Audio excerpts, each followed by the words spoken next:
Jika suatu hari kau menemukan sebuah dunia di mana kau dapat bertemu sosok yang kau cintai, yang telah meninggal, apa yang akan kau lakukan?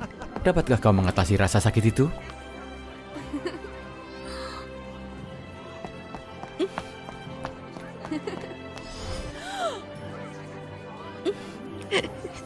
Ular hijau sudah tiada. Namun meskipun telah berlalu begitu lama, ular putih masih belum dapat mengatasi kenyataan yang pahit ini. Kau mimpi buruk lagi ya? Tenang saja, tenang saja. Aku di sini. Ular hijau menghilang. Dia menghilang lagi dari mimpiku. Di mana Clover? Di mana Clover? Ibu, ada apa? Aku sedang tidur. Baiklah. Ular hijau masih ada di sini. Ular hijau. Ibu salah lagi mengira aku sebagai Bibi. Ibu memaksakan semuanya padaku, menjadikanku pengganti Bibi. Bibi sudah pergi. Tolong jangan lakukan itu lagi. Kau? Meskipun ada penghiburan dari Devlin, sang putri tahu bahwa ibunya lah yang salah. Namun hati ular putih masih hancur berkeping-keping. Memanfaatkan tidur lelap suaminya. Dengan sedih, ular putih pergi ke rumah tempat kedua bersaudara itu tinggal sebelumnya. Tepat pada saat itu, sebuah bintang jatuh tiba-tiba melintas. Tolong Tuhan, izinkan aku melihat ular hijau sekali lagi. Kumohon, aku begitu bodoh. Bagaimana mungkin hal itu bisa terjadi? Dia berjalan dengan lelah di bawah pohon tua hingga muncul cahaya terang. Membangunkan ular putih. Cahaya itu membuka gerbang yang aneh. Di seberang sana ada dunia lain. Ular putih masih terperanjat ketika melihat seseorang yang tampak persis seperti ular hijau lewat di depannya. Ular hijau? Sama seperti ular putih, emosi ular hijau meledak ketika dia melihat kakaknya. Ular putih ingin membawa adiknya kembali melalui gerbang tua itu. Namun sekeras apapun mereka mencoba, ular hijau tidak dapat melaluinya. Kenapa kau tidak bisa melewatinya? Ini adalah negeri roh. Setelah kematian, semua roh berkumpul di sini dan menjalani kehidupan baru. Kakak, meskipun aku tidak pernah melupakanmu, tapi di sini aku juga memiliki kehidupan yang sangat damai. Untuk membuktikan bahwa dia baik-baik saja, ular hijau membawa ular putih berkeliling untuk merasakan kehidupan negeri para roh. Nyonya Mary, putramu mengirim rangkaian bunga dan keranjang buah dengan pesan. Pesannya adalah, kami aman. Semoga ibu merasa tenang. Semua roh dapat menerima barang-barang yang dikirim oleh orang yang masih hidup kepada mereka. Jadi, kau menerima barang yang kukirimkan padamu. Tentu saja. Rangkaian bunga yang kau kirimkan waktu itu jelek sekali.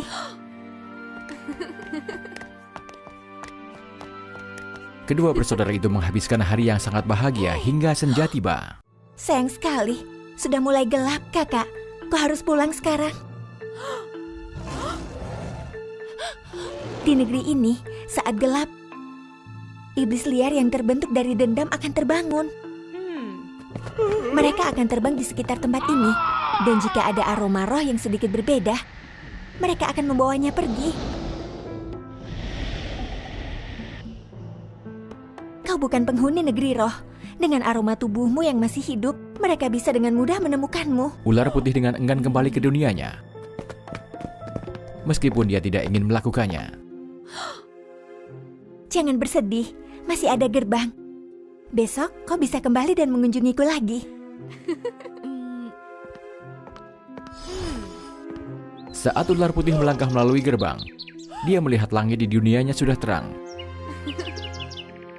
Ternyata dua dunia ini saling terbalik dalam hal waktu.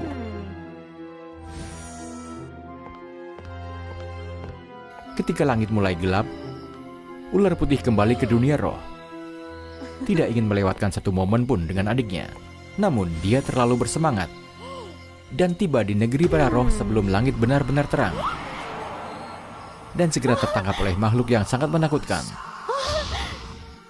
Ular putih terbangun dalam sebuah kastil yang gelap dan dingin. Itu adalah iblis yang membawa kita kemari. Karena kita bersama sepanjang waktu, aroma kehidupan juga melekat pada diriku.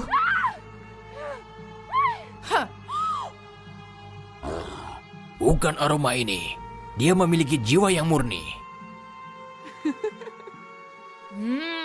Tunggu, bawa dia kembali. Cari cara untuk memancing keluar tubuh hidup itu. Tapi dia tidak memaksaku mengatakan apapun. Dan tiba-tiba kau tertangkap. Jangan takut. Aku tidak akan menyakitimu. Dengar, aku punya penawaran yang sangat menguntungkan untukmu.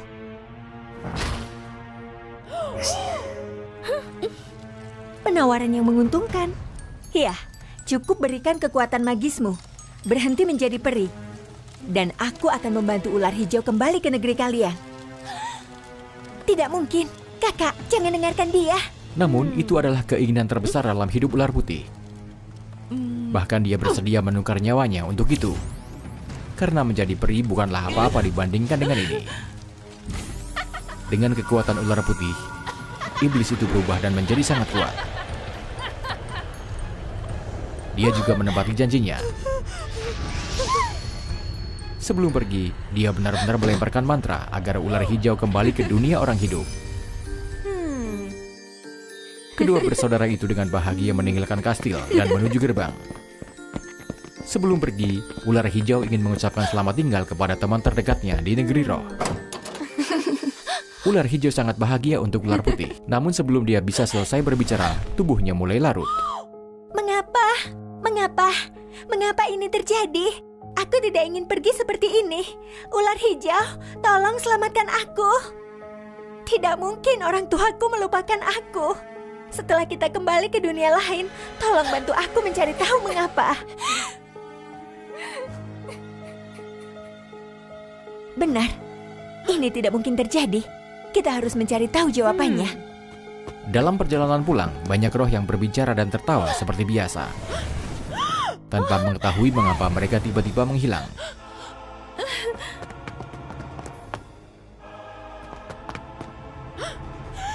Para roh di negeri ini juga memiliki batas. Jika orang tua atau orang sakit meninggal dunia, jiwa mereka di sini juga akan menghilang ketika tidak ada yang mengingat mereka di dunia orang hidup. Tapi mengapa bisa terjadi pada saat yang bersamaan seperti itu? Mungkinkah itu ulah iblis? Seperti yang ditakutkan oleh ular hijau dan ular putih, sosok di balik semua ini adalah sang iblis. Beberapa jam yang lalu, dengan kekuatan ular putih, dia terbang melalui gerbang, kembali ke dunia orang hidup untuk mencari kekasihnya. Saat hidup, sang iblis bernama Ella. Dia pernah menjalin kisah cinta yang indah dan menyentuh dengan David. Namun sebuah tragedi tiba-tiba terjadi. Ella terbidik panah salah sasaran dan meninggal. Rasa pahit dan penyesalan yang tak terselesaikan di hati Ella membuatnya berubah menjadi iblis di dunia para roh.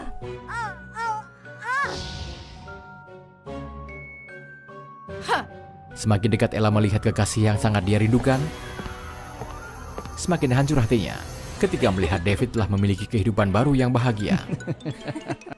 Pada akhirnya, ternyata Ella yang terjebak dalam masa lalu dan tidak dapat melanjutkan hidup. Rasa sakit dan kemarahan membuat Ella ingin menghancurkan segalanya. Jika dia tidak dapat berbuat apa-apa di dunia orang hidup, Ella membuat semua roh di dunia kematian terlupakan seperti dia.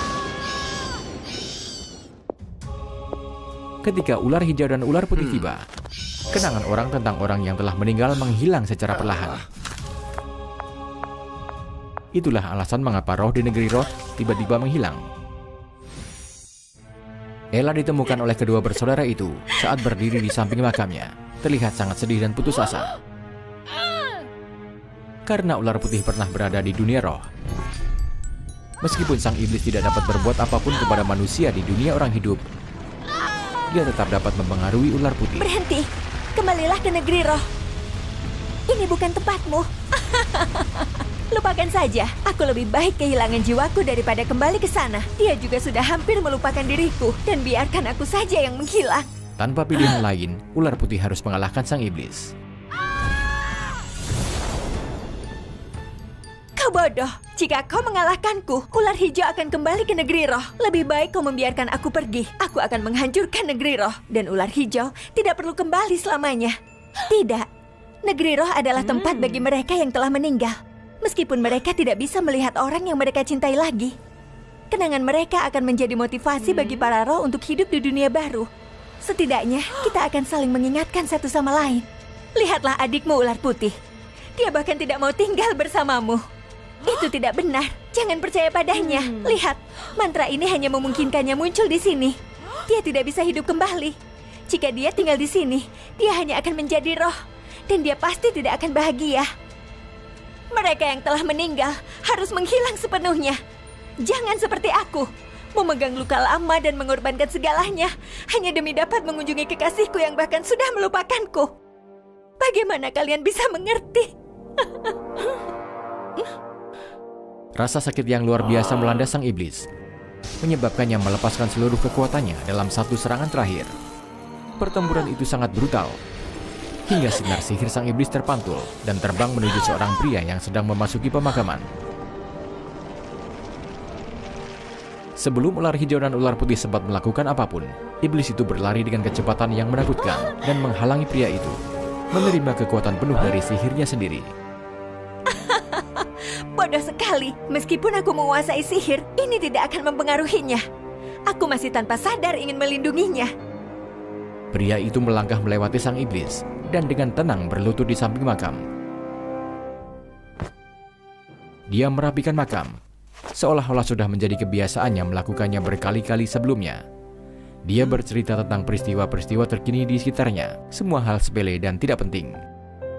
Ella, aku datang untuk memberitahumu beberapa berita. Aku telah bertemu seseorang yang memberiku motivasi untuk terus hidup. Setelah kau pergi, aku mengabaikan kehidupanku sendiri dan tenggelam dalam hari-hari yang paling buruk. Kemudian gadis itu muncul, mengatakan padaku bahwa kau tidak akan pernah bahagia jika aku tidak bahagia. Ella, akankah kau mendoakanku kebahagiaan? Aku tidak akan pernah melupakanmu, karena kau adalah orang yang paling penting bagiku. Di masa lalu, sekarang, dan selamanya. Aku memberkatimu. Oh, astaga, tubuhnya. Rohnya telah disucikan. Ella bukan lagi iblis. Kau siapa? Mungkin sulit dipercaya, tapi aku adalah teman lama Ella. Dia selalu mengharapkan kebahagiaanmu. Ella? Dia melihat Ella dalam mimpinya. Terima kasih. Tidak ada waktu lagi. Mari kita segera kembali ke negeri roh.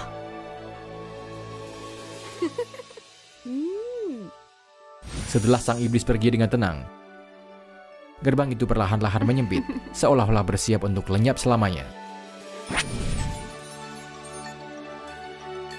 Kakak, aku harus pergi sekarang. Kita ada di dua dunia yang berbeda.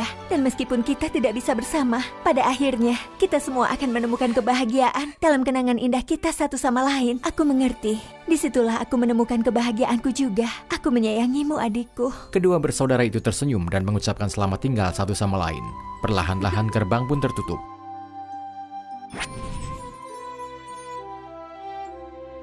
Kehidupan pun terus berlanjut. Dan ular putih sangat bahagia dalam kehangatan keluarganya.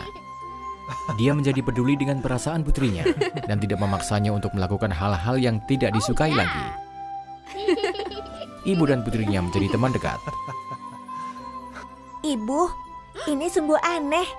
Apa menurutmu aku sudah gila? Bagaimana putriku bisa kehilangan akal sehatnya? Apa ibu dan ayah percaya kita bisa bertemu dengan orang yang sudah meninggal? Aku bertemu dengan seseorang yang telah meninggal dalam mimpiku. Iya, ibu sangat percaya. Memiliki sepasang sepatu ajaib yang bisa melakukan apapun yang diinginkan selalu menjadi impian banyak orang. Di antaranya ada Putri Julia, seorang gadis cantik yang dikejar oleh banyak laki-laki dan memiliki bakat menari terbaik di kerajaan. Julia sifatnya sombong, sulit diatur, dan menyukai kebebasan karena dia adalah satu-satunya putri raja. Dia selalu membuat masalah, mencemooh penari lain, dan bahkan membuat mereka menari sampai memuaskannya sebelum mereka bisa hidup nyaman di istana.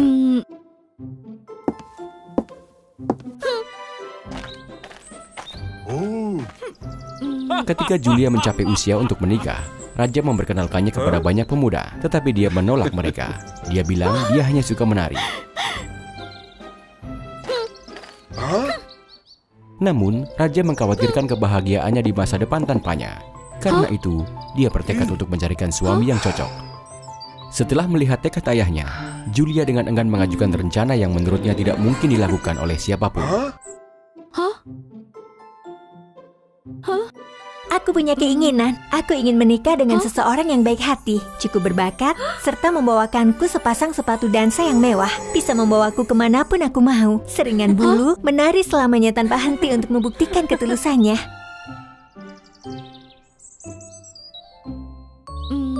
Karena dia menyayangi putrinya, raja pun setuju dengan rencana Julia dan mengirimkan kabar tentang persyaratan dan upacara untuk melamar sang putri.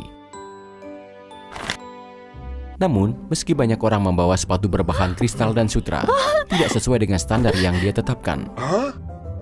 Ketika tidak ada yang bisa memenuhinya, seorang laki-laki pengembara datang dan memintanya untuk menikah. Aku Hawk, tinggal di padang rumput yang jauh.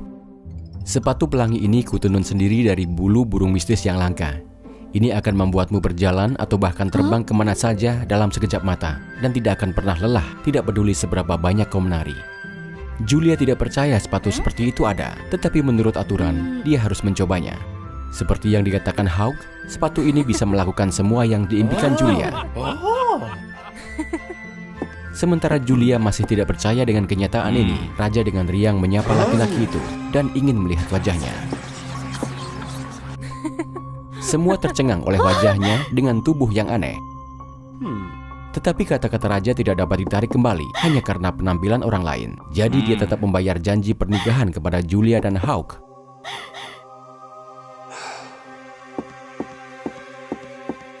Aku tidak bisa menikah dengan binatang seperti dia. Dia tidak pantas untuk mendapatkan kecantikanku di kerajaan ini. Tapi Julia, dia satu-satunya yang punya kemampuan membuatkanmu sepatu pelangi dan memenuhi semua syaratnya. Pokoknya aku tidak mau. Julia, meskipun kau tidak suka wujudnya, kau tidak bisa menolak menikah dengannya. Oleh karena itu, aku sangat menyayangimu. Tetapi kita harus menepati janji dengan apa yang telah kita nyatakan sebelumnya. Namun, Julia belum bisa menerima pernikahan tersebut dan berusaha untuk menundanya. Aha, sepatu pelangi ini bisa membawa aku kemana saja. Jadi dia bisa membantuku kabur dan tidak ada orang lain yang bisa menangkapku. Berpikir demikian, Julia kemudian kabur ke langit, bersembunyi dari pernikahannya. Namun, Julia mendapati dirinya harus berjuang mendapatkan makanan.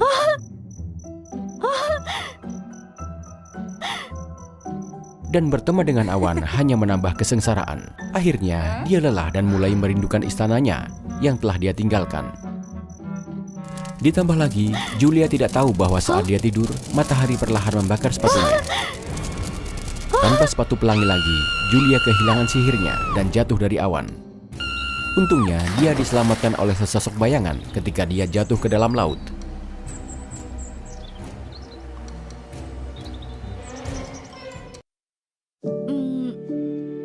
Saat sadar, dia ketakutan karena dia tidak tahu di mana dia berada.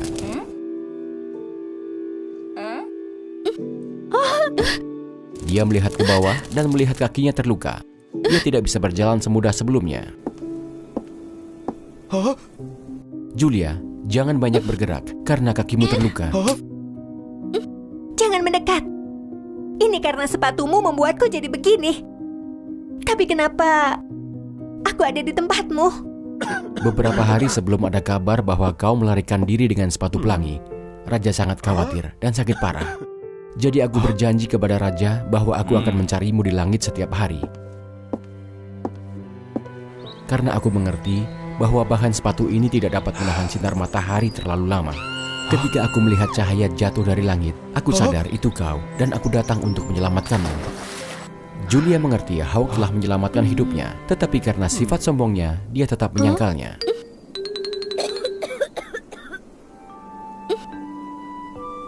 Meski begitu, jangan berpikir lalu aku akan menerimamu sebagai suamiku.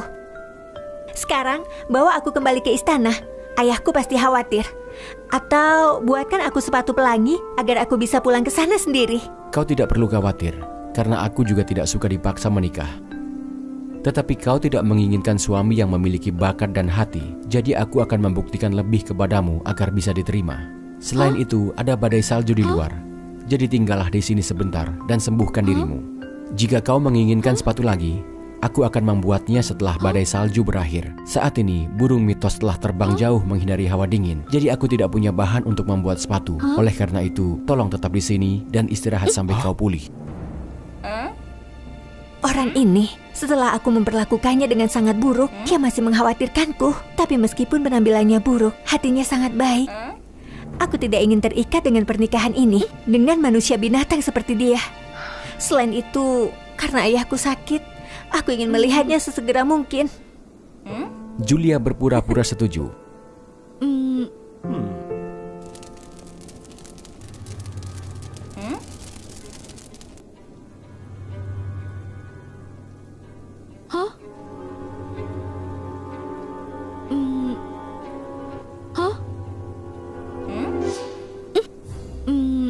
Tapi di tengah malam, dia menyelinap pergi lagi. Tapi seperti yang dikatakan Hawk, ada badai salju yang lebat dan Julia tidak dapat dengan mudah kembali ke istana.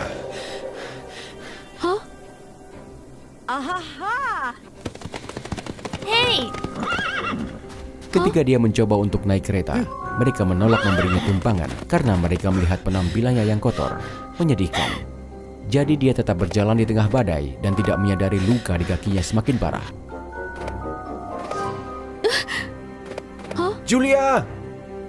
Itu suara Hawk? Julia melihat Hawk bergegas ke tempatnya dan segera memberikan sepatunya agar tetap hangat.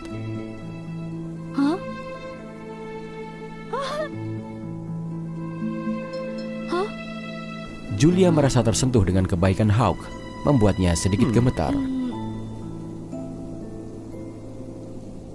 Hawk, apakah kau tidak marah karena aku pergi sendiri? Tidak, karena aku tahu bahwa kau mengkhawatirkan ayahmu, sehingga harus kembali ke istana saat ini juga. Lalu, mengapa kau ingin menikah dengan putri yang keras kepala dan ambisius sepertiku untuk menjadi istrimu? Aku dulu orang yang sangat keras kepala, hanya tahu menang atau kalah. Namun akhirnya, aku tidak punya orang yang benar-benar mencintaiku. Mereka hanya menghormatiku karena namaku, posisiku, atau penampilanku. Setelah aku sadar, aku perlahan berubah dan ingin membantu orang memiliki kehidupan yang lebih bahagia dan nyaman.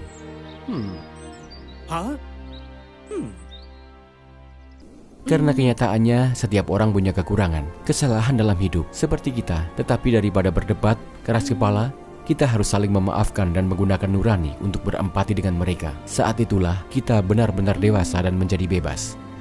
Jadi ternyata, setelah semua ini, aku tahu bahwa sikap keras kepala hanya akan membawa lebih banyak masalah. Kupikir aku harus mulai memperbaiki kepribadianku sendiri. Terima kasih. Baiklah, melihat kau sepertinya sangat merindukan istana, kita harus mengatasi badai ini.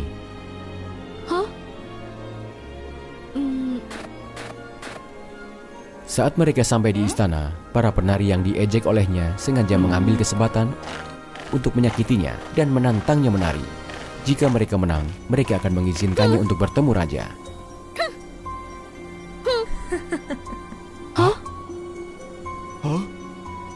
Kaki Julia terluka, jadi aku yang melakukan tantanganmu untuknya. Setelah itu, Hawk mengabaikan tawa di sekitarnya dan menari mengikuti musik. Tetapi Julia dengan cepat bergabung dalam gerakan tarinya.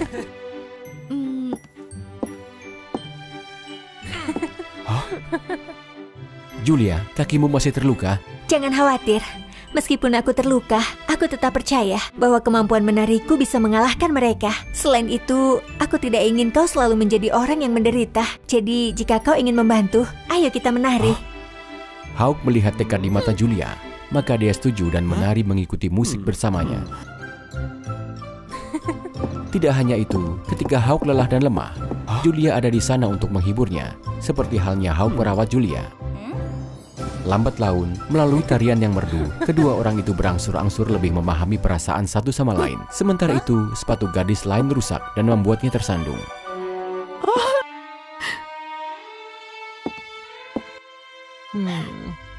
Melihat itu, Julia tiba-tiba teringat hal-hal penting yang telah dibagikan Hawk padanya dan bagaimana menginspirasi orang dengan hatinya. Maka Julia melepas sepatunya dan menyerahkannya kepada gadis itu. Kenapa?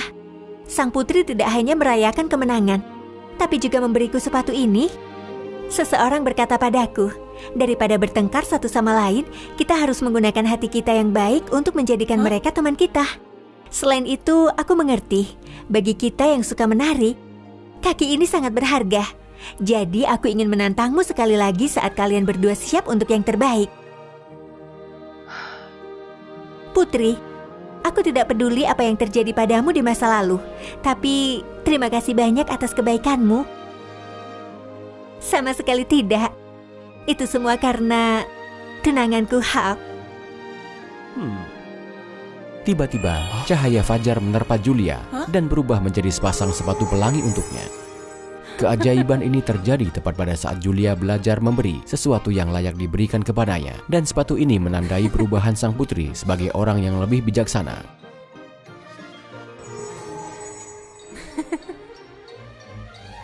Julia sangat senang dan pergi bersama Hawk mengunjungi raja dan menceritakan pengalamannya bersama Hawk. Julia akhirnya terbuka, berbagi lebih banyak dengan Hawk, dan akhirnya mereka memiliki cinta sejati, bahagia selamanya.